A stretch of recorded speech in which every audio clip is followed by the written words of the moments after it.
It was just another rainy Tuesday morning in Seattle. I sat in my favorite corner of Willow and Main Cafe, sipping on a caramel latte, letting the quiet hum of conversations and clinking cups settle around me. My name is Sophia Carter, 30 years old, and until a few moments ago, I was the vice president of Carter & Sons Construction, a company built on my family's name and, I once believed, on loyalty. My phone buzzed. A voicemail from Dad. I smiled instinctively, expecting an update about our new high-rise blueprint approval, maybe even a rare compliment. I tapped play.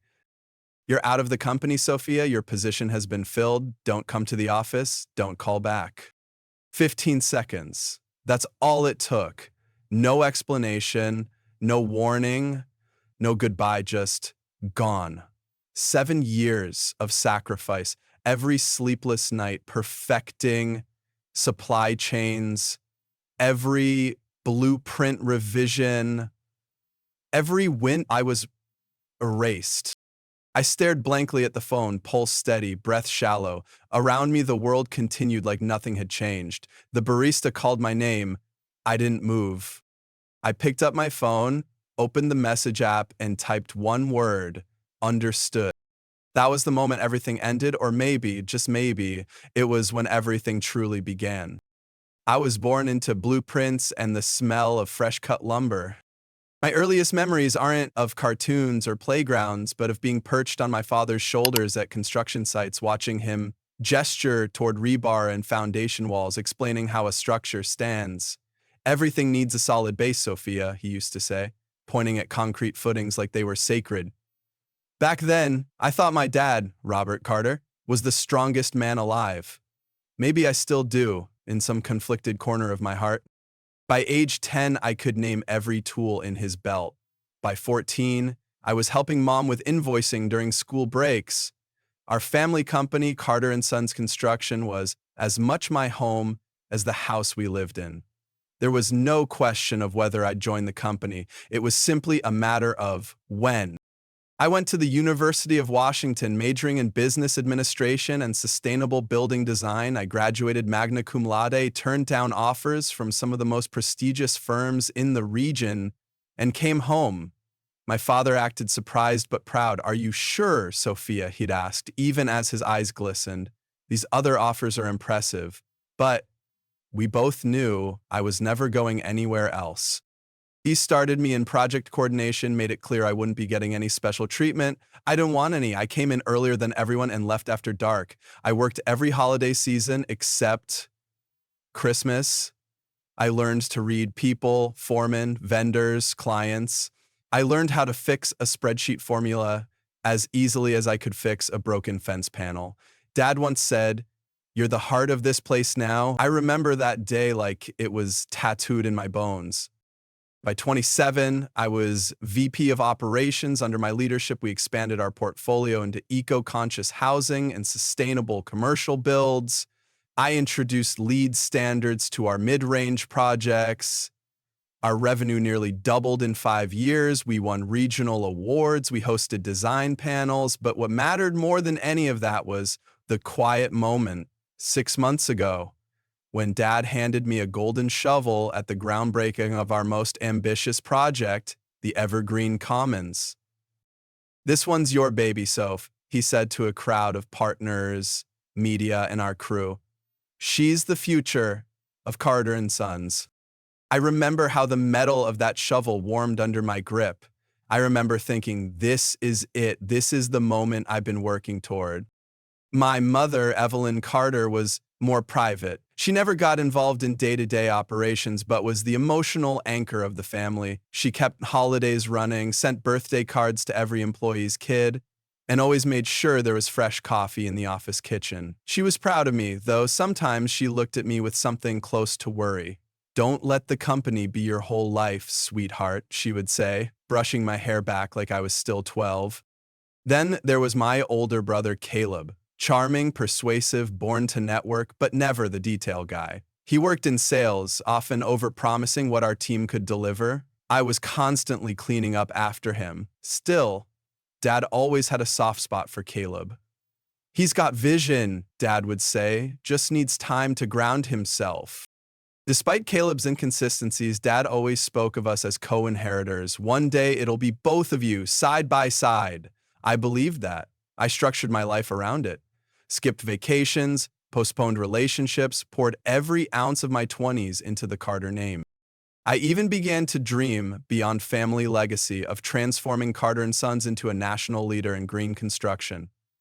I believed we could lead the industry not just in size, but in purpose. It wasn't just a job, it was a mission. That's why the voicemail shattered more than just my career. It tore through a lifetime of loyalty, of believing I was building something permanent with people who valued me as more than just a cog in the machine. It made me question whether I ever belonged in the world I had worked so hard to uphold. But back then, before the betrayals, before the whispers, before the silence, I loved this life, I loved this company, and I thought with all my heart that it loved me back. The first cracks were so subtle, I almost convinced myself they weren't there. It started with a rescheduled meeting, a quarterly strategy session I'd meticulously prepared for, slides, data projections, market analysis. We're postponing, Dad said offhandedly without looking up from his phone.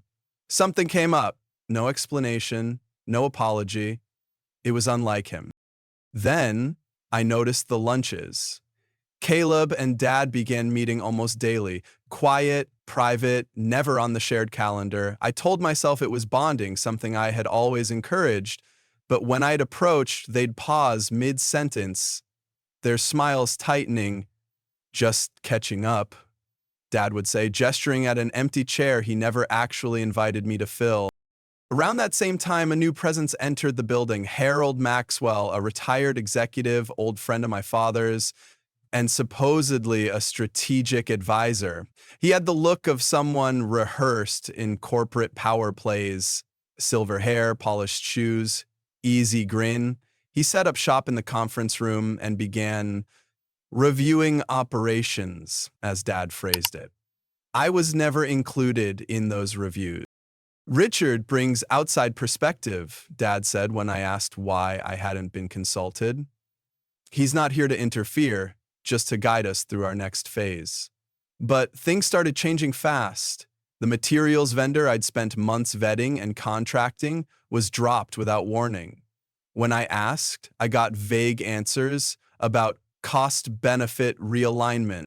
I returned from a site visit one afternoon to find the marketing plan for Evergreen Commons, something I'd worked on for weeks, pulled from the release schedule. We're reassessing the timing, said the communications director, unable to meet my eyes. I started finding out about major decisions after they had been made. New partnerships formed, budget reallocations, design changes. When I pressed Dad, he'd brush me off with, "We'll talk later," or worse, "It's not finalized yet." But later never came, and everything was already final. Jessica, my executive assistant, was the first to say something. We were walking to the parking lot after hours when she glanced around and whispered, "Sophia, they've been meeting a lot when you're out. Your dad, Caleb, Richard, and someone else. A younger guy, tall, blonde." "Meeting about what?" I asked, my stomach nodding. She hesitated. "I'm not supposed to say this, but they toured your office." I laughed, but it sounded hollow. Maybe they're just expanding the leadership team. Jessica didn't laugh. It didn't feel like expansion. At home, I tried to shake the paranoia, but the evidence kept piling up. My projects were being quietly shifted. Staff members who once reported to me now answered to Caleb or Richard directly. My recommendations, even the smallest, were met with delays, audits, or silence. Then there was the family dinner. We had always gathered once a month, a tradition Mom upheld with seasonal menus and her famous lemon cake. That night, she seemed distracted, glancing at her phone more than usual. During dessert, Dad stepped out to take a call. Mom leaned over the table and whispered, "Be careful." "About what?" She shook her head. "Just pay attention. Your father's not himself lately." Before I could press her, Dad returned, all smiles, changing the subject to a new property in Tacoma. Mom didn't speak to me alone again that evening. The following week, I was excluded from a meeting with a major city planner I had personally cultivated over 2 years. When I confronted Caleb, he shrugged. It was informal, no need to bring in everyone. The dig in his tone wasn't subtle. I began to feel like a guest in my own office. Conversations paused when I walked by, calendar invites mysteriously failed to reach me. Even my name on internal memos was gradually omitted. Still, I tried to believe the best. Maybe Dad was overwhelmed, maybe Richard was genuinely trying to help, maybe Caleb was finally stepping up. But then I saw the new nameplate sitting on the assistant's desk outside my office. Connor Maxwell, Executive Advisor, Office of Operations. My hands went cold. The foundation I had helped pour was starting to shift. And no one was calling in a structural engineer, not even me. April 10th started like any other Tuesday. The morning sky in Seattle was unusually bright, streaked with gold between gaps in the clouds. I had just come from a successful pitch meeting with Horizon Developments, a progressive firm looking to partner on a multi-use sustainable complex near the University District. They'd loved our vision, my vision, solar panel canopies, recycled materials, green rooftops. You get it, the CEO had said. You see what buildings can be, not just what they are. It was the kind of meeting that made the grueling hours worth it. High on optimism, I called the office, no answer. A little odd, but not unheard of during midday chaos. I left a quick voicemail with the news and headed to grab coffee before returning. Willow and Main Cafe was crowded but familiar. I ordered my usual caramel latte, extra shot, and found a seat by the window. That's when my phone buzzed again. Dad's name. I smiled without thinking, hit play on the new voicemail. You're out of the company, Sophia. Your position has been filled. Don't come to the office. Don't call back. The voice was flat. No anger, no sadness, just finality. I replayed it, convinced I'd misheard. But it was the same. Same words, same tone. It felt like my ears were ringing, but no sound followed. My breath shortened. My fingers trembled. Around me, the world kept moving.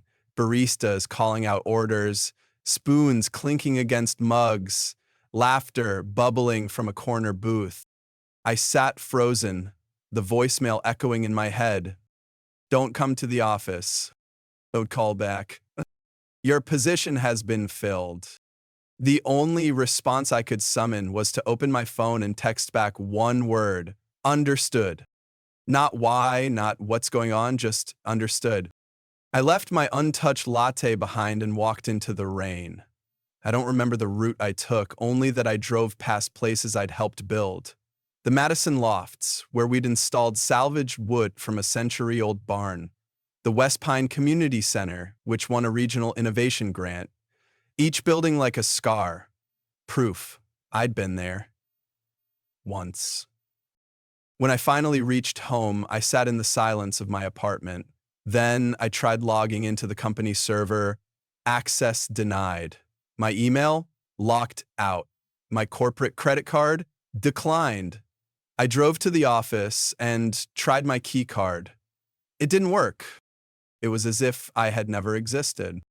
The silence from my family was louder than the voicemail. No text from Mom, no call from Caleb, no explanation. I reached out to Jessica. We met at a diner on the edge of town, both of us nervously checking the windows. She looked pale. I'm not really supposed to be talking to you, she said. They made everyone sign NDAs. But I couldn't stay quiet. What happened? After you left for the Horizon meeting they held in all hands, your father said the company was realigning, returning to its roots, that leadership changes were necessary. Then he introduced Connor Maxwell as the new VP of Operations. My mouth went dry. And what did they say about me? That you decided to pursue other opportunities. Effective immediately. I wanted to laugh, scream, cry, but I sat still. They're rolling back all your initiatives, she continued. The Evergreen Commons has been redesigned. No more solar grid, no green roofing, just upscale condos now. but those were in the original city permit. They're trying to renegotiate, claiming original estimates were unrealistic. And Sophia, she hesitated. They said you'd been planning to take clients and form your own firm, that you'd undermine company priorities. They showed emails. I blinked. Those emails don't exist. I know, but your dad believes they do. In the following days, it all unraveled. 4 boxes arrived at my building, awards, photos, a broken coffee mug I'd had since my first promotion. At the bottom was a severance agreement with a sticky note in Dad's handwriting, sign and return. Clients began reaching out, confused, even hurt. Why did you leave? Why weren't we told? We were promised you'd lead our build. Had no answers. One message stood out. From Martin, the Horizon Development CEO. We thought we were working with your firm. Was this a bait and switch? The betrayal wasn't just personal, it was professional assassination. My reputation was being used against me, turned into justification for my erasure.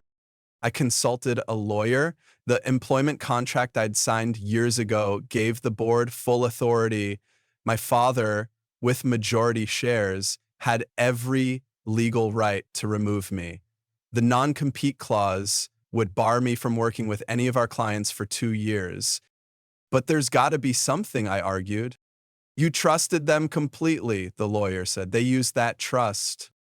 1 week after the voicemail, I drove past Carter & Sons headquarters. The signage had changed, sleek new font, fresh colors, reimagining tradition, it read.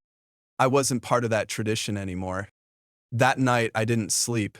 I paced the apartment in circles, replaying every conversation from the past year, looking for the clue I'd missed, the shift I should have seen coming.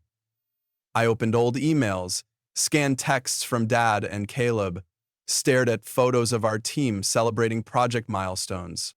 Had it all been a lie? Or had I just outgrown the script they wanted me to follow? My mother finally returned a call on the 3rd day. Her voice was soft, distant. Sophia, I didn't know it would happen like this. You didn't know I was being erased from my own life? She was silent.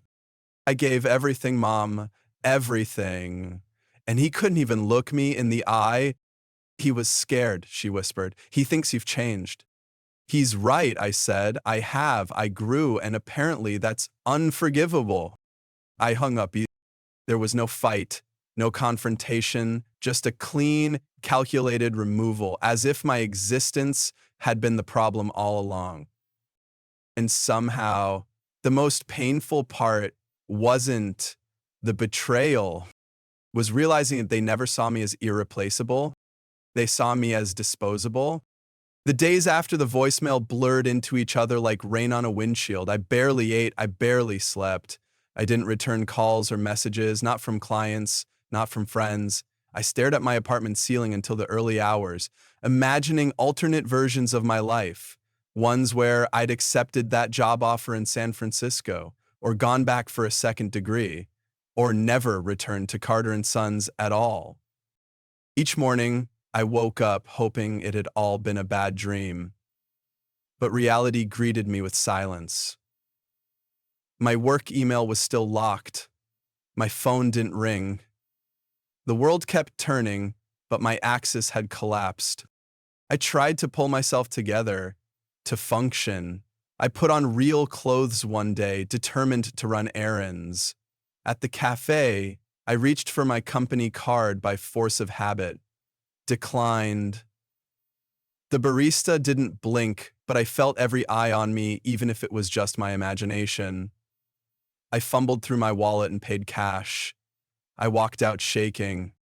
Jessica texted again. They've cleared your office, gave away your desk plant, said you left voluntarily. There was no reply.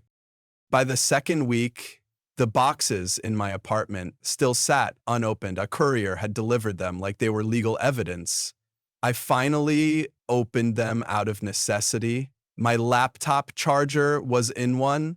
Inside, I found pieces of my life, Photos from company retreats, my framed degree, half-finished notes for Evergreen Commons. They smelled like printer ink and betrayal. At the bottom of the last box was a manila envelope, the severance agreement. I hadn't signed it. I couldn't. Accepting it felt like accepting their version of the truth, that I had walked away, that I'd betrayed the family business. But pride wasn't paying my rent, and the contract said the funds would expire in 30 days. I sat on the floor, the paper in my lap, pen in hand, for over an hour. Then I set it aside again. That night, I scrolled through LinkedIn. My profile still listed me as VP of Operations.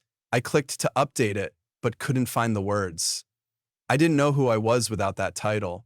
My entire identity had been tethered to the company. Without it, I felt invisible. A few messages trickled in. Former colleagues who had heard rumors. Most were vague. Polite. One stood out.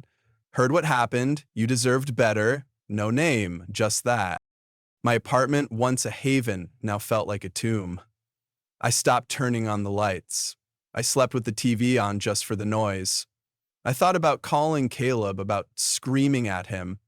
I thought about marching into the office and demanding an answer. I did none of those things. I drank wine straight from the bottle, ate cereal for dinner, walked in circles, watched the rain fall. Then, one night, I found myself in my car parked outside the Evergreen Commons site. The construction lights were still up, the fencing had new branding, Maxwell and Carter design. I stared at it until my eyes blurred. This had been mine. I'd fought for every zoning variance, every supplier contract, every innovative feature, and now they were gutting it, repackaging it for profit, pretending I never existed. I cried then. Not quietly, not gracefully. I sobbed, shoulders shaking, fists clenched, forehead pressed to the steering wheel. It wasn't just the job, it was the betrayal, the erasure, the realization that even family could trade you for convenience. Eventually, I drove home, pulled the covers over my head, told myself I'd start over tomorrow. But the next morning was no better, nor was the one after that. I went to therapy once, couldn't stop crying through the intake form. The counselor was kind, said grief was normal, that betrayal from family mimicked the stages of mourning. I hadn't just lost a job, I'd lost my future, my sense of safety, my belief in where I came from. You're not weak for feeling this way, she said. But I did feel weak and useless and so alone.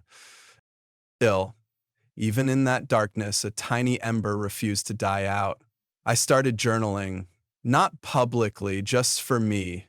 Each day, a few more lines, what I felt, what I'd learned, what I wanted to remember.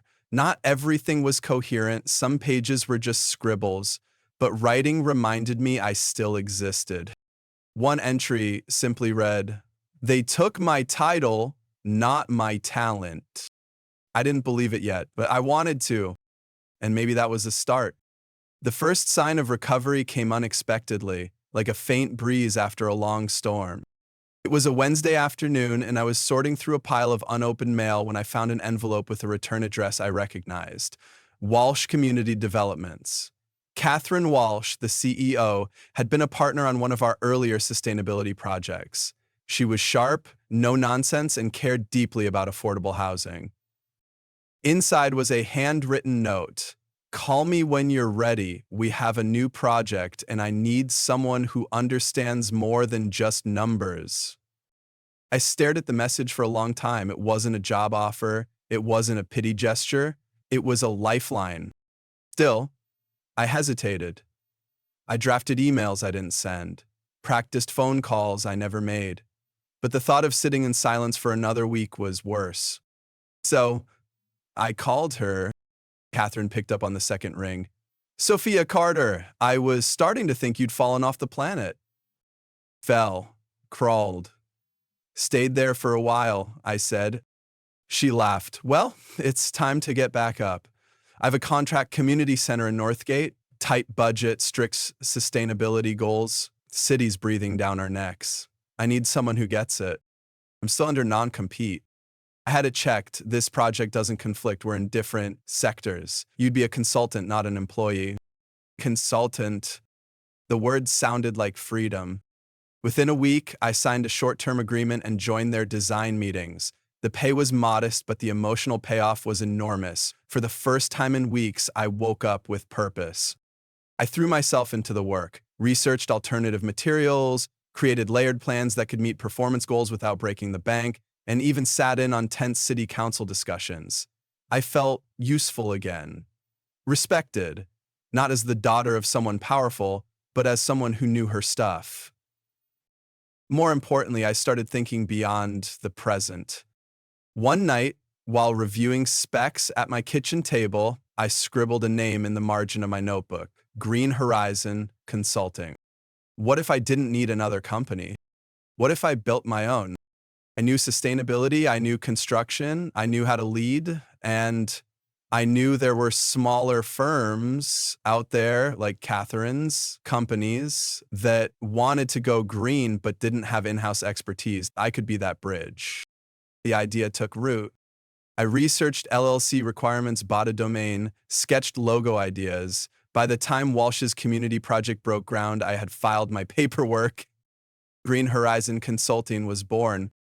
I started with one client, then two. Word spread quietly but steadily. I offered free webinars on sustainable retrofitting, attended local trade meetups, met with architects and nonprofit builders. I wasn't trying to take down Carter and Sons. I wasn't trying to prove anything to them. I was trying to prove something to myself. The day my first official business cards arrived, white background, green font, my name listed as founder and principal consultant, I cried. Not from sadness this time, from pride. I wasn't just rebuilding, I was reinventing.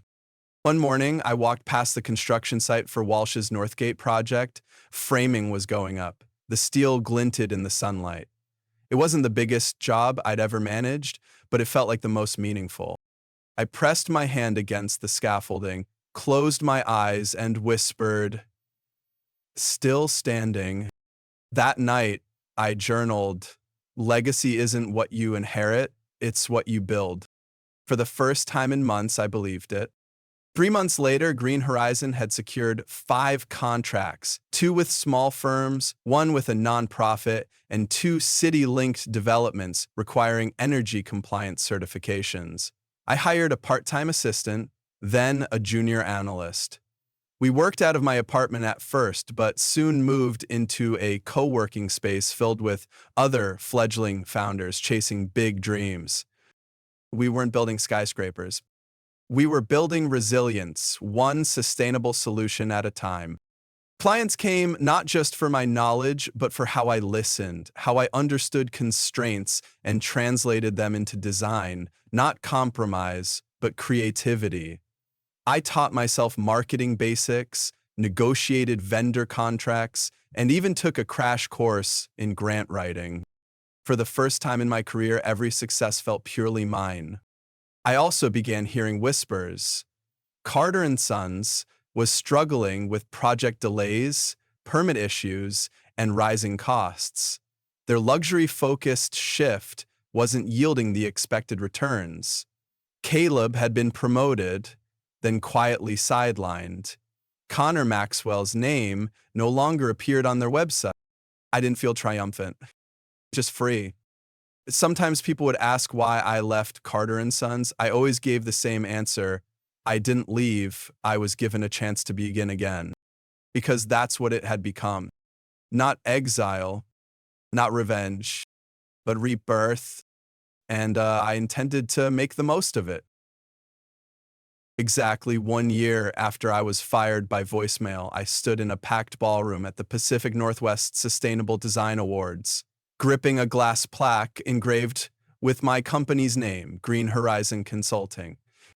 We had just won the Innovation in Community-Focused Design Award for the Northgate Community Center project. I was in disbelief, not because we didn't deserve it, but because 12 months earlier, I couldn't imagine being here. I hadn't just rebuilt my life, I reshaped it. When my name was called, the applause was warm, genuine. I walked to the podium in a fitted green blazer, the same shade as my company logo. Under the spotlight, I paused, scanning the crowd. I didn't see my father, or Caleb, or anyone from Carter and Sons. I didn't need to. I cleared my throat and began. This isn't just a win for our project. It's a testament that sustainability and affordability are not mutually exclusive, that good design can and should serve communities, not just investors. After the ceremony, developers approached me. We've heard of your work. Can we schedule a consult? You really made this happen on that budget? Yes, I had. Within weeks, my inbox overflowed. I hired a full-time project manager, then 2 sustainability analysts. We moved from our co-working desks to a dedicated office space in a converted warehouse downtown. Open beams, natural light, walls covered in client concept sketches.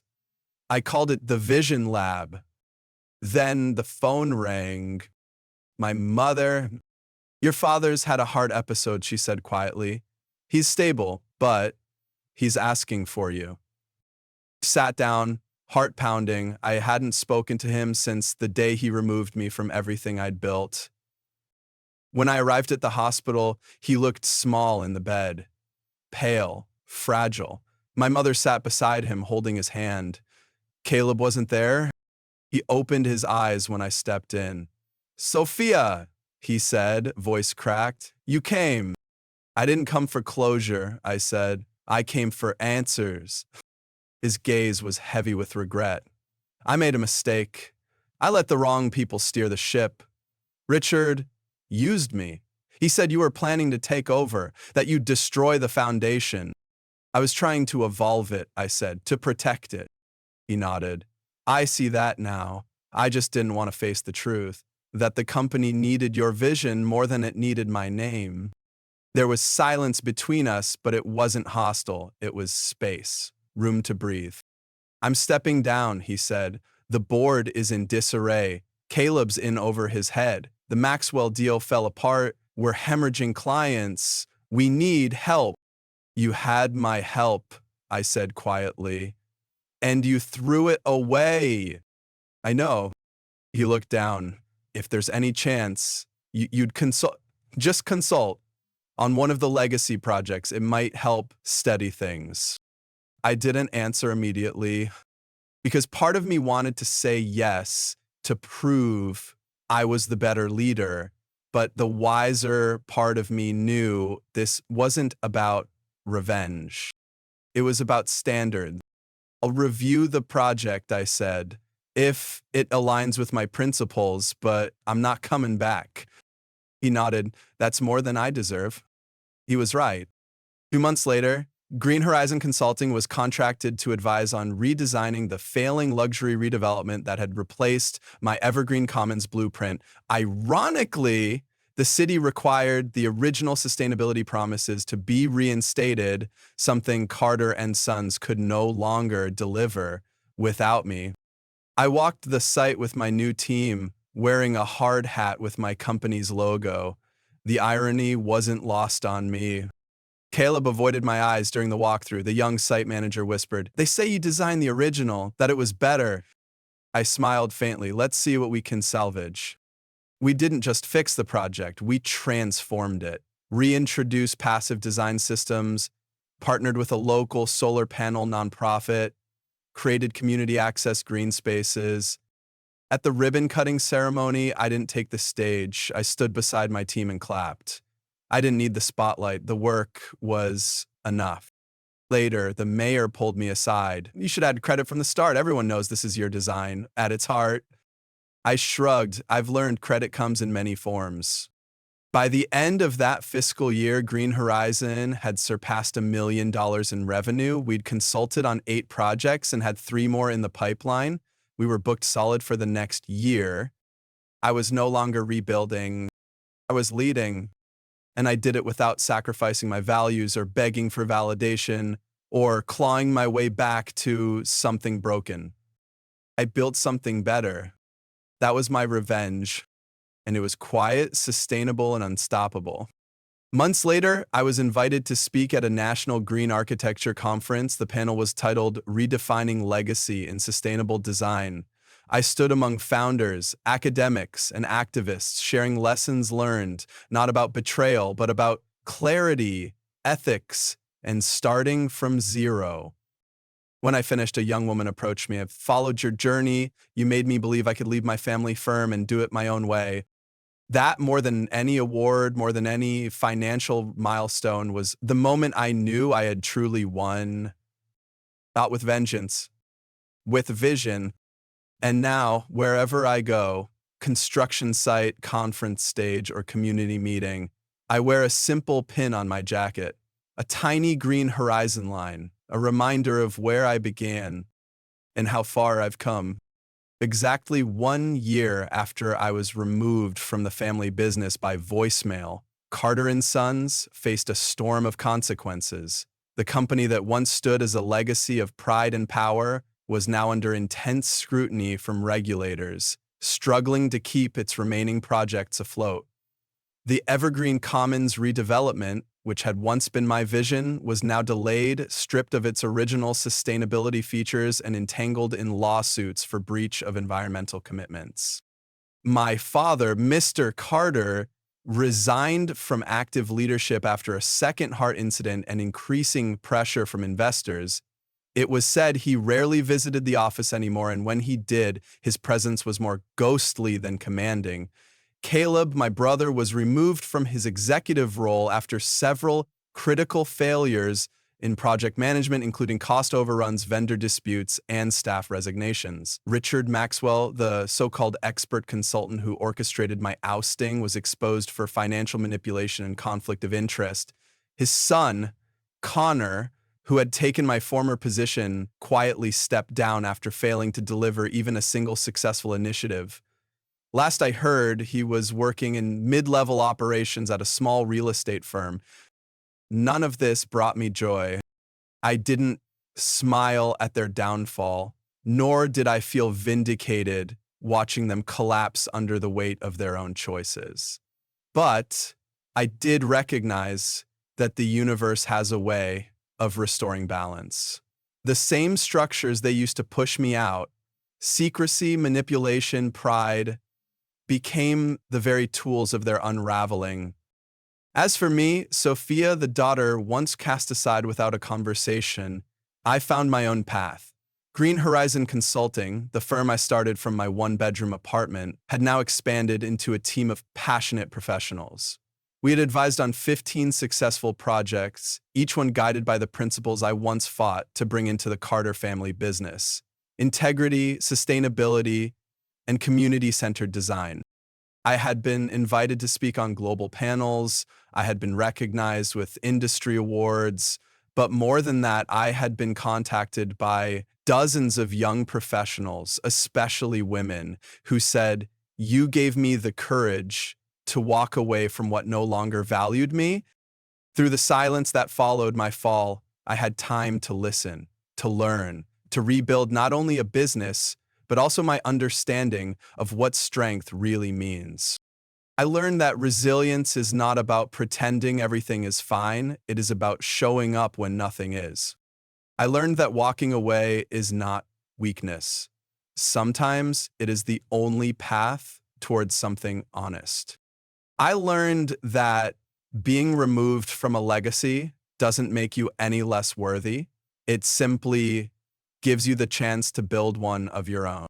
Family is complicated, loyalty is often weaponized, and sometimes love and betrayal come from the same place.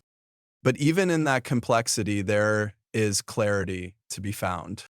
If you've ever been told you're not enough, if you've ever been replaced, erased, or misunderstood, if you've ever been forced to start over when all you did was give your best, I hope my story reminds you of this. You are allowed to grieve what was, but you are also allowed to grow beyond it. You can lose everything and still remain whole. You can be discarded and still choose dignity. You can begin again, not from nothing, but from a foundation no one else can see. Your values, your experience, your heart. The world may try to define you by what you lost, but you and only you get to decide what you become next. My father once told me that every great building starts with a solid foundation. What he didn't understand then is that people are the same. I didn't crumble when they removed the support beams of my life. I reinforced them. And then I rose stronger, wiser, freer, not in spite of the fall, but because of it. If you've made it this far, thank you for walking beside me through every turn of this story. Maybe you've been there too, cut out, cast aside, told to shrink so others could feel bigger. Maybe your fall didn't come with a voicemail, but with silence or betrayal or a door that suddenly closed without warning. If any of that sounds familiar, I want you to know you are not alone. And more importantly, you are not finished. Your story isn't over because someone else decided it was. You still have the power to create, to rebuild, to begin again with more clarity and conviction than ever before. So here's what I'm asking you to do. Take a moment and reflect. What have you lost that you thought would define you forever? Now ask yourself, what can you build from where you are with what you know and who you've become? If my journey resonated with you, share this story with someone who might need to hear it. Leave a comment about a time when you had to start over and what you learned in the process. And if you're still in the storm, still in the silence, I'm holding space for you. Keep going. Your foundation is forming. This isn't the end. This is the beginning. Welcome to your next chapter.